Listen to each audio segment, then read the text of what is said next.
সম্মানীয় শিক্ষক শিক্ষিকা এবং আমার প্রিয় ছাত্রছাত্রীরা, তোমাদের 2027 সালে মাধ্যমিক পরীক্ষায় তোমরা যাতে মানচিত্র এই অংশটা খুব অনায়াসে এবং খুব কমন পাও, তার জন্য তোমাদের জন্য আমি যে সমস্ত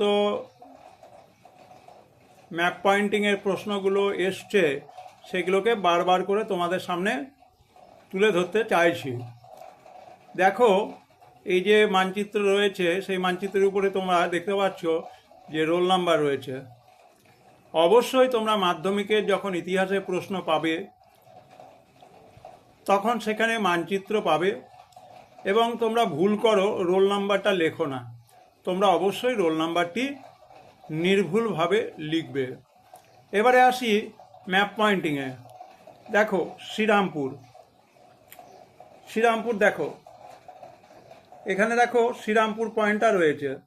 অর্থাৎ যেহেতু একটি জায়গা বা শ্রীরামপুর মিশনারি বা শ্রীরামপুরের ছাপাখানা যদি প্রশ্ন দেয়, তাহলে এইভাবে একটা নির্দিষ্ট কেন্দ্র হিসেবে দেখাতে হবে এবং জায়গাটার নাম লিখে দিতে হবে, এবং সেটি কত নম্বরের প্রশ্ন সেটাও কিন্তু দেখাতে হবে।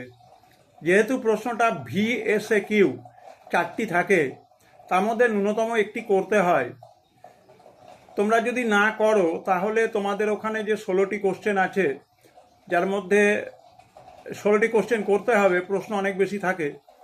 সেক্ষেত্রে এই মানচিত্র না করলে তখন কিন্তু সমস্ত নম্বর যোগ করে এই মানচিত্রের নম্বরটি কিন্তু তোমাদের হিসেবে আসে না। সুতরাং এই পয়েন্টটি হচ্ছে শ্রীরামপুর। এবারে দেখো সন্ন্যাসী ফকির বিদ্রোহের কেন্দ্র। সন্ন্যাসী ফকির বিদ্রোহের কেন্দ্র, তোমরা জানো যে সন্ন্যাসী ফকির বিদ্রোহ আমাদের উত্তরবঙ্গ থেকে হয়েছিল। অর্থাৎ কোচবিহার, জলপাইগুড়ি, দিনাজপুর, এই যে জায়গাগুলো, সেখান থেকে সন্ন্যাসী ফকির বিদ্রোহ হয়েছিল।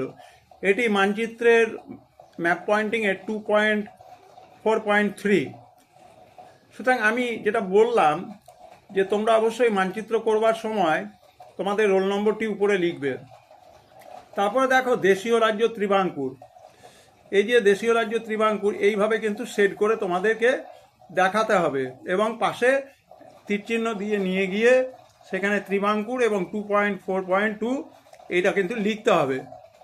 এবারে আরেকটি আসছি, সেটি হচ্ছে সিপাহী বিদ্রোহের কেন্দ্র বেরিলি। দেখো এখানে বেরিলি রয়েছে এবং এই বেরিলিটিকে আলাদা করে দেখাতে হবে এবং সেটির নামটা লিখতে হবে।